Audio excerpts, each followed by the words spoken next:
Die tema vanoggend is Openbaring 1 vers 7. Kyk, hy kom met die wolke. Maar ek gaan vir ons lees hier van vers 1 af uit die Nuwe Testament. Openbaring 1 van vers 1 af. Hierdie boek is die openbaring van Jesus Christus. God het dit aan hom gegee, sodat hy dit met al sy dienaars kan deel.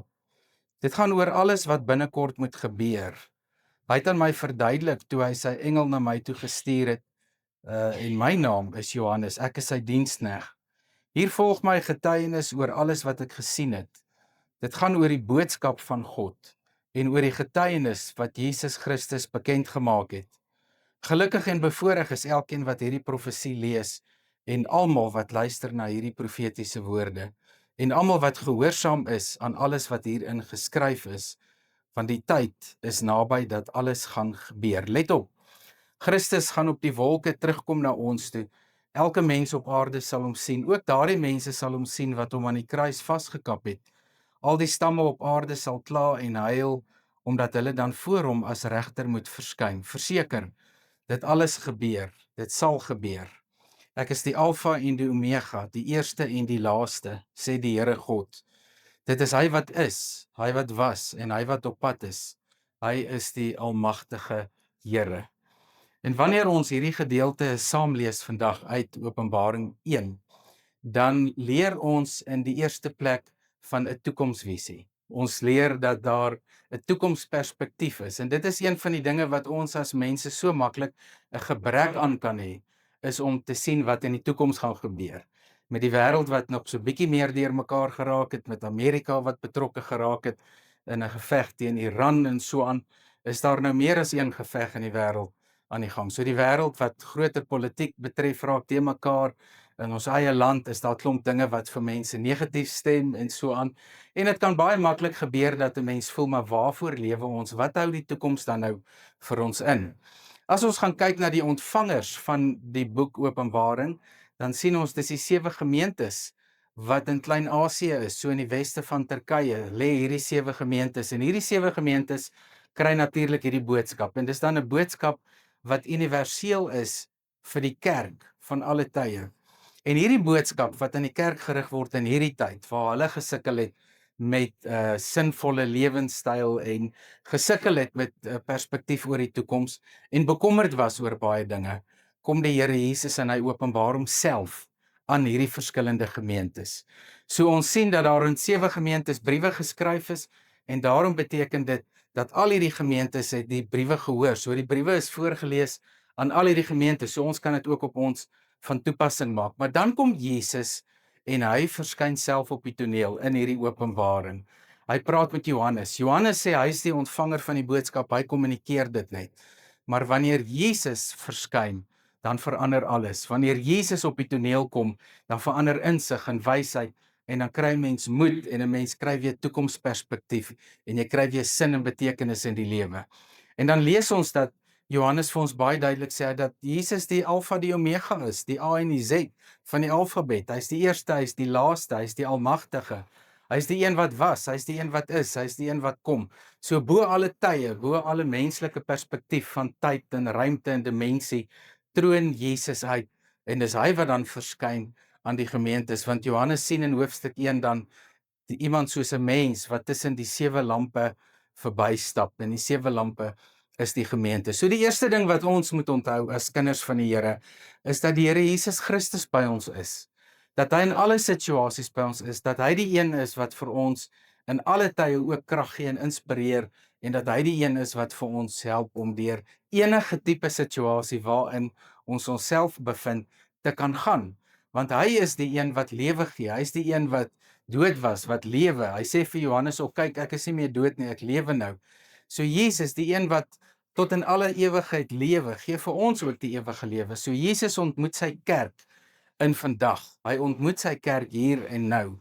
En dit beteken dat hy vir jou en vir my ontmoet, dat hy hier is om vir elkeen van ons met wysheid en insig natuurlik te seën. En dan sê Johannes, kyk, jy moet onthou dat die einde van alles naby is. En baie mense sien sensasie hierin, en hulle wil maak asof dit nou vandag die einde is, of môre die einde is, en hulle maak 'n klomp mense de mekaar, en dit maak dit 'n emosionele storie, om te sê dis die einde. Maar wat bedoel Johannes as hy sê die einde is naby? Die einde is naby want ons leef in die eindtyd. Dis hoekom dit so naby is. Dis naby aan ons lyf. Ons ervaar dit elke dag. So die eindtyd sien baie mense as iets wat nou moet gaan gebeur en daar's verskriklike tye wat hulle raak sien en so aan. Maar Johannes leer vir ons dat in die eindtyd bepaal selfs Jesus wat daar gaan gebeur. So Jesus is die een wat verskyn. Jesus is die een wat regeer in die hede, in die geskiedenis, in die toekoms. En jy lees dit so deur die Openbaring boek dat alles gaan oor Jesus. En wanneer daar mense vandag praat oor die eindtyd, dan praat hulle so oor bangmaak stories en allerlei mense wat verskriklike dinge doen en al die oorloë en goed wat rondom ons gebeur, dat hulle vingernaels daaroor wil opeet. Maar wanneer jy Openbaring gaan lees, dan sien jy dit gaan oor Jesus. En niemand kan daarby verbykom nie. Hy is die een wat is, wat was, wat kom. Hy was voor alle tye daar. Hy is in die hede betrokke, hy is ook in die toekoms. En daarom vat Johannes ons in Openbaring 4 na die troonkamer toe. Hy sê daar het 'n deur oopgegaan en hy het ingestap en hy het 'n troon gesien waarop God sit. En toe hy God op die troon sien sit, het hy 4 lewende wesens gesien en hy het 24 ouderlinge ook daar gesien sit. En wanneer hy dit sien, dan sien hy die teenwoordigheid van God. Met ander woorde, die gordyn gaan oop sodat ons kan sien wat gebeur in die troonkamer, dat ons 'n loergaatjie kan kry om te sien dit wie God is en wat voor sy troon gebeur. So in Openbaring gaan dit daaroor dat God aanbid word, dat hy die een is voor wie almal kniel. Daar's geen vrees in Openbaring vir die eindtyd nie. Die gelowiges het geen vrees in Openbaring nie. Nêrens in Openbaring lees jy van 'n stukkie vrees of bekommernis onder die gelowiges nie. Wat jy wel van lees is hulle swaar kry, hulle lyding, hulle vervolging, dat hulle doodgemaak word. As jy byvoorbeeld dink aan Smyrna. In Smyrna was daar 'n biskop gewees, Polycarpos. Hy was op die brandstapel gesit en hy so om die lewe gebring. En dit lees jy ook in die brief aan Smyrna, dat hulle vervolg gaan word, dat hulle doodgemaak gaan word ensovoorts. So hulle het met hulle lewe die prys betaal. So in die tyd van Openbaring was daar nie 'n sensasionele boek geskryf oor die eindtyd nie. Daar was 'n boek geskryf om te sê wie is die een wat in beheer is van alles. En die een wat in beheer is van alles is Jesus. En daarom moet ons in vandag se tyd waarin ons leef, besef dat Jesus die een is wat vandag in beheer is. Hy is die een wat is, wat was en wat kom. Alle tye van ons is rondom hom. Hy is rondom ons. Hy is groter as ons. Sy almag en sy heerlikheid. Daarom lees ons in Openbaring hoofstuk 7 ook dat God se volk, sy kinders opdaag vir oorlog, want Jesus staan, hy is die groot generaal daar in Openbaring 7 en dan daag sy kinders op, maar hulle daag op met palmtakke, want wat hulle doen is in hierdie oorlog is hulle aanbid God. So ons sien in Openbaring 'n heeltemal 'n ander benadering ten opsigte van die lewe as wat ons as Christene altyd besef. So in hierdie moeilike tyd van verdrukking, van vervolging, in hierdie tyd wat hulle besef het, dit is dalk die einde, dit is nou moeilikheid wat hier gaan gebeur, kom hulle en hulle aanbid die Here. En Paulus skryf dieselfde vir Timoteus. Hy sê vir hom, moet nie jouself besig hou met allerlei twisgesprekke en vrae en dinge nie. Oefen liewers jou toewyding aan God. So in steede daarvan om jou besig te hou met al hierdie dinge wat in die einde gebeur, oefen liewers jou toewyding aan God. En ons sien dat Efese gemeente in hulle brief in hierdie slagyster getrap het, want hulle was so goed gewees om dwaalinge uit te sien en uit te kyk en te gaan sien wie die dwaalleraars is, dat hulle so besig geraak het daarmee, dat hulle hulle eerste liefde verlaat het. En vandag kry jy nog steeds mense, hulle is so besig met die tekens, met die einde, met al hierdie slegte goed, maar hulle is nie besig in hulle toewyding aan God nie. En dit leer ons dan ook in Openbaring, wanneer hierdie menigte van Jesus opdaag daar by hom, dan gaan alles weer oor Jesus. So alles wat in Openbaring gebeur, gaan oor Jesus. En ons perspektief in ons lewe moet ook oor Jesus gaan. So wanneer ons kyk na die wêreld rondom ons en ons sien hoe die wêreld lyk en hoe de mekaar alles is, moet ons besef dat die Here Jesus vir ons red, dat ons aan hom behoort, dat hy die een is wat vir ons sorg, dat hy die een is wat vir ons krag gee. En dit sien ons in Openbaring, want hy gaan staan tussen hierdie 7 lampe. Die gemeente is vir die Here belangrik. Sy kinders is vir hom belangrik. Sy kerk is vir hom belangrik. En hy is in die kerk se midde. Hy is teenwoordig om vir hulle te help. So ongeag die uitdagings wat hulle kry, onthou, hulle was vermoor gewees omdat hulle Christene was, hulle was vervolg gewees, hulle was verplig om ander gode te aanbid, hulle was verplig om vir Artemis te aanbid, die keiser te aanbid, en so kan jy aangaan. Daar was meer as 32 verskillende okkult en afgodery wat in hulle tyd natuurlik plaasgevind het. Maar die Christene het besluit, hulle gaan hulle self daarvan distansieer en net doen wat die Here van hulle vra. Dan sit Johannes op die eiland Patmos en hy skryf hierdie Openbaring. Johannes self het amper met sy lewe geboet. Sover as wat ons kon aflei, was hy met kookolie gegooi of binne in kookolie gesit, iets in daai lyn. So hy was redelik verbrand fisies as kind van die Here. En daarom skryf hy vir hulle, ek kry ook swaar saam met julle, want hy het dit ook in sy eie lyf gevoel.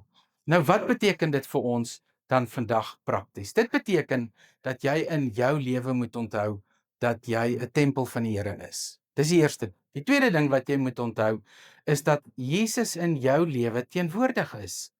Dat hy deur sy gees elke tree wat jy gee saam met jou gee, dat jy geen tree in jou lewe alleen gee nie. Die derde ding wat jy moet onthou is, ten spyte van al jou swakheid, ten spyte van jou foute, ten spyte van jou geloofs foute wat jy maak, kom die Here Jesus en hy praat nog steeds met jou deur sy gees. Hy praat met elke gemeente en dan sê hy vir die gemeentes, dit hou ek van wat julle doen, maar dit het ek teen julle. So bekeer julle en keer terug na my toe. So in al die gemeentes vind ons dit, dat die Here praat oor die verhouding wat sy kinders met hom het. So dit beteken vir ons in die derde plek dat ons moet let op ons verhouding met die Here. Hoe lyk my verhouding met die Here? Mense kan so maklik betrokke raak by dinge buite hulle self, dat hulle vergeet dat daar eintlik 'n wêreld binne in hulle is, waarop hulle moet fokus. Dan sien ons natuurlik ook dat die kerk in Openbaring 11 en 12 sien ons dat die draak die kerk van die Here wil vervolg en dat die kerk in die moeilikheid is. Maar dan sien ons dat die natuurelemente tot die redding van die kerk kom, net om te sê dat die Here self sy kerk in stand hou. So dit leer vir ons dan dat ons as gelowiges 'n groot stuk stabiliteit het in ons geestelike lewe. Want wanneer ons besef dat alles oor Jesus gaan, dat hy in beheer is van die verlede, hede en toekoms, dat hy die een is wat was, wat is en wat kom, dan gee dit vir jou in jou geloofslewe stabiliteit. En dit is wat ons nodig het in vandag se tyd om te leef. Ons het innerlike stabiliteit nodig, want die eksterne wêreld kan ons so maklik destabiliseer, kan ons so maklik disoriënteer. Maar ons oriëntasie en ons stabiliteit kom dan van Jesus Christus af, wat in elkeen van ons se lewe die stabiliserende faktor is. Want hy is die een wat gister, vandag en môre altyd dieselfde is. So nadat jy die stabiliserende faktor in jou lewe het, kan jy 'n volgende tree gee en kan jy gaan leef met insig en met wysheid en met 'n sekere perspektief wat jy die wêreld kan ingaan. Want nou moet jy onthou dat dit die Heilige Gees is wat vir jou salf en wat vir jou seën en wat vir jou help om in jou lewe vorentoe te kan gaan. So die Heilige Gees help jou om hierdie toekomsvisie raak te sien. Dis hoekom Johannes sê, kyk, hy kom met die wolke. Oor die eenvoudige rede, ons as mense raak so kortsigtig. Ons kyk so vinnig vas in vandag en môre en ons kyk vas in die korttermyn. Maar hier leer ons dat daar 'n langtermyn is, 'n baie langtermyn wat vir ons baie duidelik is wat ons in ons lewe kan raak sien. In hierdie langtermyn is dat Jesus terugkom, dat die wederkoms gaan plaasvind.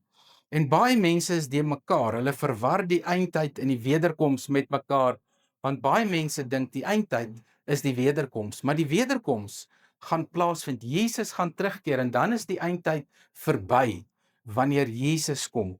So die eindtyd is die tyd tussen Jesus se eerste koms en sy tweede koms. En daarom moet hierdie gemeentes leer dat hulle ook met 'n toekomsvisie kan lewe, met 'n toekomsperspektief kan lewe, om die ewigheid raak te sien, om met ewigheidswaarde te leef, om te sien dat hulle die ewige lewe by die Here gaan beerwe. En dit leer hulle, dat hulle nie in hierdie kort lewe waarin hulle lewe van 50, 60, 70, 80 of 90 jaar, dat hulle vasgevang moet word in hierdie kort lewe wat ons op hierdie wêreld is nie. Maar ons moet raak sien dat daar 'n baie lang ewige lewe is, wat natuurlik vir ons in die vooruitsig lê en wat ons in ons lewe moet raak sien. So, ons leer dan hier dat ons nie kortsigtig moet wees nie. Ons word gestabiliseer deur Jesus, maar nou leer ons ook, ons moenie kortsigtig wees nie, want ons leef baie maklik kortsigtig in die hier en in die nou. Nou leer ons dat ons ook 'n baie langtermyn insig en wysheid het. Paulus doen natuurlik dieselfde in 1 Tessalonisense, wanneer hy aan die einde van elke hoofstuk vir hulle skryf, ons kyk uit, ons sien uit na die terugkoms van ons Here Jesus Christus, wanneer hy weer gaan kom, wanneer hy weer aarde toe kom om ons te kom haal. En dit leer vir hulle ook om met hierdie toekomsperspektief te lewe. So, in 'n volgende punt beteken dit vir ons dat ons huidige situasie, ons lewe in die hede, binne in die groter prent van God se verhaal moet sit. So ons storie is 'n klein storieetjie binne in die groot verhaal van God. So ons lewe het 'n begin en 'n eindpunt, 'n streepie. Maar God se is soos 'n sirkel, dit hou nie op nie en hy's rondom ons. So ons kan ons klein lewensverhaal kan ons nou vandag op grond van dit wat ons nou hoor uit Openbaring binne God se verhaal gaan plaas en dan sien hoe kort en eng ons lewe eintlik is en hoe vinnig dit verbygaan. En dit help ons om dan met 'n groter stuk nederigheid ons lewe aan te pak.